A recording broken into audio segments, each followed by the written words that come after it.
अस्सलाम वालेकुम नाजरीन, मैं हूं नाज सहतो और आप देख रहे हैं मेरा यूट्यूब चैनल नैरेटिव विथ नाज सहतो। नाजरीन, गुज़श्ता कई दिनों से मैं आपसे ये इशू डिस्कस कर रहा हूं कि इमरान खान साहब की हुकूमत जिस डगर पे चल पड़ी है वो डगर हुकूमत चलाने का नज़र नहीं आता। और ये गुज़श्ता कोई 2-3 हफ्तों के अंदर आज तीसरी मरतबा हुआ है कि वज़ीर आज़म साहब ने ये कहा है कि मैं छोड़ूंगा किसी को नहीं, भले मेरी हुकूमत चली जाए।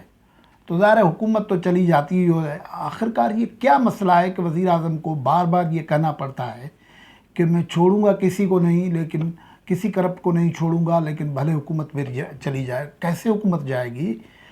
इंटरनली आप मसाइल हैं, पार्लियामेंट में मसाइल हैं, या जो इदारे हैं उनके मसाइल हैं। और ये वज़ीर आज़म साहब की इनसिक्योरिटी क्यों बढ़ रही है? गुज़श्ता सऊदी अरब के दौरे के बाद वो मुस्तकिल गुस्से में हैं सऊदी अरबिया से। ज़ाहिर है वो दावे ये हो रहे हैं कि कामयाब दौरा हुआ है और फॉरेन मिनिस्टर और दूसरे मामलात जो चलाने वाले हैं वो तो कहते कामयाब हुआ है, लेकिन पाकिस्तान के लिए जो इस पेंडेमिक दौर में जो कुछ मिला है वो तो कुछ चावल हैं, बोरियां हैं चावल की जो इमदादें मिली, और उसकी जो तकसीम शुरू हो गई है तो उसको भी एक प्रोजेक्ट बना दिया गया है। ख़ासतौर पर आज हम गुफ्तगू करेंगे कि अगर इमरान खान इनसिक्योरिटी फील कर रहे हैं तो इनसिक्योरिटी पैदा करने वाले कौन हैं, और जो इदारे हैं पाकिस्तान के उनके साथ इमरान खान का ये जो टकराव की सूरत हाल पैदा हो रही है, क्या नताइज निकाल सकते हैं। गुफ्तगू को आगे बढ़ाएं उससे पहले आपने अगर यूट्यूब चैनल सब्सक्राइब नहीं किया है तो नैरेटिव विथ नाज सहतो को सब्सक्राइब करें। व्लॉग्स देखें, आपको पसंद आते हैं तो लाइक करें, कमेंट करें, शेयर करें। जो सब्सक्रिप्शन है वो करेंगे तो आपको एक फ़ायदा ये हो सकता है कि बेल आइकन बजाने से आपके पास हर जो व्लॉग हम अपलोड करेंगे तो वो आपके पास नोटिफिकेशन आ जाएगा। तो ये आज वज़ीर आज़म साहब ने फिर कई दिनों के बाद अचानक ये प्रोग्राम बनाया था। अचानक तो नहीं, 2 दिन पहले मैंने आपको बताया था कि वज़ीर आज़म जैसे ही सऊदी अरबिया में थे तो वहाँ से उन्होंने ये पैगाम बनाया था कि मैं वापसी पे टेलीविज़न के मार्फत, रेडियो टेलीविज़न के मार्फत, वो ज़ाहिर सोशल मीडिया पे फिर वो गुफ्तगू होती है, लोगों से बात करूँगा, लोगों के सवालात लूँगा। अखबारात में इश्तिहार आए और टेलीविज़न पे इश्तिहार भी आया कि वज़ीर आज़म फ़लाँ वक्त पे होंगे, तो ज़ाहिर वज़ीर आज़म मौजूद थे। ये आपको पता है कि सऊदी अरब से वज़ीर आज़म बड़े गुस्से में आए हैं। उसका सबब यह है कि वो नवाज़ शरीफ जब वह यहाँ से रवाना हो रहे थे तो शहबाज शरीफ को लाहौर हाई कोर्ट ने बाहर जाने की इजाज़त दी थी। वज़ीर आज़म गुस्से में हैं और उस तरीके से आजकल वो अदलिया पे भी गुस्से में हैं। और वो पाकिस्तान में सबको पता है कि मुक़तदरा और ऐसी अनसीन फोर्सेस भी होती हैं जो इन किस्म के मामलात को डील करती हैं। वहाँ वज़ीर आज़म साहब अब ख़ुद को आइसोलेट फील करते हैं। वो उसका अंदाज़ा वज़ीर आज़म को उन फैसलों से होता है। वज़ीर आज़म कहते हैं मैं किसी को नहीं छोड़ूंगा, जेल में डालूंगा।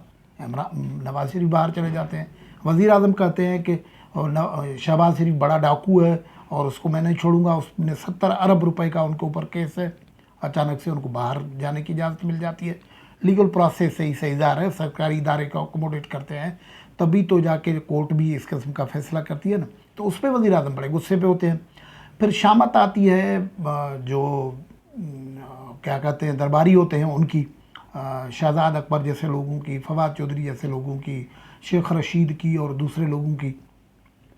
तो फिर वो आके फ़ैसला करते हैं कि नहीं, कानूनी प्रोविज़न देखे बग़ैर वो कहते हैं कि वो जो हम पुराने केस हैं जिन पे 1 नहीं, 2 नहीं, 3 नहीं बल्कि सुप्रीम कोर्ट की हद तक फ़ैसले आ चुके हैं, उन केसों को उठाएंगे। आज वज़ीर आज़म साहब ने जो गुफ्तगू की आवाम से टेलीफोन राब्ते बात की, उसमें इम्पोर्टेंट बात की है। कुछ चीज़ें मैं आपसे वहाँ से शेयर करता हूँ, उससे आपसे अंदाज़ा लगा जाए। जहांगीर तरीन और शुगर माफिया से मुतल्लिक सवाल पर उन्होंने कहा कि बड़े डाकू यानी मुल्क के सरबराह जब चोरी करते हैं तो कौम को तबाह कर देते हैं। शहबाज शरीफ बाहर भागने की कोशिश कर रहे हैं। उन पर एक केस में 700 अरब रुपए की मनी लॉन्ड्रिंग का है। उसके अलावा कोशिश हैं, कभी किसी को NRO नहीं दूंगा, मुझे कोई डर नहीं, मुझे सिर्फ खुदा से खौफ है, अल्लाह को जवाबदा हूँ। यहाँ लोग जेलों में सड़ रहे हैं और हम उन्हें छोड़ दें। वज़ीर आज़म का कहना था कि जहांगीर तरीन को वाज़े कहा है कि उनसे नाइंसाफ़ी नहीं होगी। मेरे जो मुखालफिन हैं मैंने उनसे भी नाइंसाफ़ी नहीं की। کبھی جھوٹا کیس نہیں بنایا تو جہانگیر ترین سے کیسے کروں گا. وعدہ ہے جنہوں نے چینی مہنگی کر کے عوام کو تکلیف پہنچائی, حکومت بھی چلی جائے لیکن ان کو انارو نہیں دوں گا.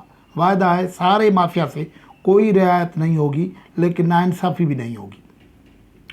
پھر جو گفتگو انہوں نے کی ہے کہ ملک میں قانون کی بالادستی کے متعلق سوال پر وزیر اعظم کا کہنا تھا, تاریخ میں جو قوم اوپر گئی ہے وہ قانون کی بالادستی لے کر آئے تھے. قوم تباہ تب ہوتی ہے جب اس میں انصاف دینے کی اخلاقی جرات ختم ہو جائے. ملک تباہ ہوتے ہیں جب طاقتور چوری کرتے ہیں اور پیسہ ملک سے باہر بھیجتے ہیں. $1000 غریب ممالک سے ہر سال چوری ہو کر باہر جاتے ہیں. انہوں نے کہا کہ ایک جمہوری لیڈر نواز شریف نے ڈنڈوں سے ججز پر حملہ کیا, یہ مافیاز ہیں. اب وزیر اعظم کو کون سمجھائے کہ وہ ڈنڈوں سے حملہ کر رہے تھے, آپ کورٹ کے فیصلے نہیں مان رہے ہیں. کرپٹ نظام سے فائدہ اٹھانے والی مافیاز ہیں. کرپٹ مافیا نہیں چاہتا کہ قانون کی بالادستی ہو. اب قانون کی بالادستی کون نہیں چاہتا؟ قانون کس سے قائم ہوگا؟ عدالت نے فیصلہ دے دیا ہے اور وہ فیصلہ ہاتھ میں لے کے وہ کلائنٹ جو ہے وہ کورٹ میں جاتا ہے, آپ کا ادارہ ان کو روک دیتا ہے.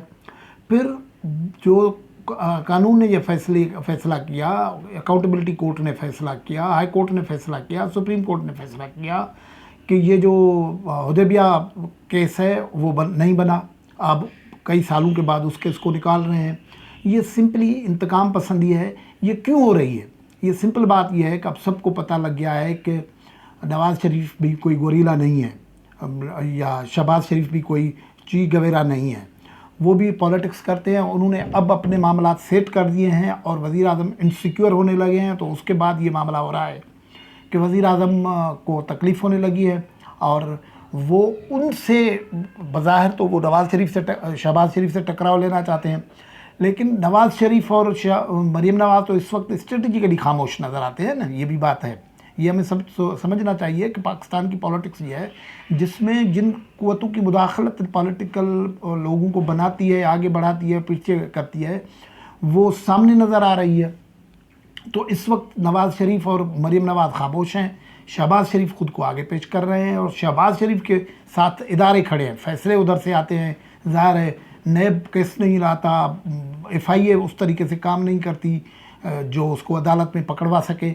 تو پھر وزیر اعظم کو خفتگی ہوتی ہے. یہ تیسری مرتبہ وزیر اعظم اس ہفتے کہہ رہے ہیں کہ حکومت چلی جائے میں چھوڑوں گا نہیں. اس سے ایک واضح پیغام چلا گیا ہے کہ وزیر اعظم انسیکیور ہو گئے ہیں اور اس وجہ سے اب وہ اس خفتگی میں ہیں کہ وہ قانون کی حدیں دیکھ نہیں رہے ہیں. اب 16 تاریخ کو یہ کہتے ہیں کہ ہم وزیر اعظم شہباز شریف کے خلاف جو باہر بھیجنے کی اجازت دی گئی ہے اس کے خلاف فیصلہ کریں گے.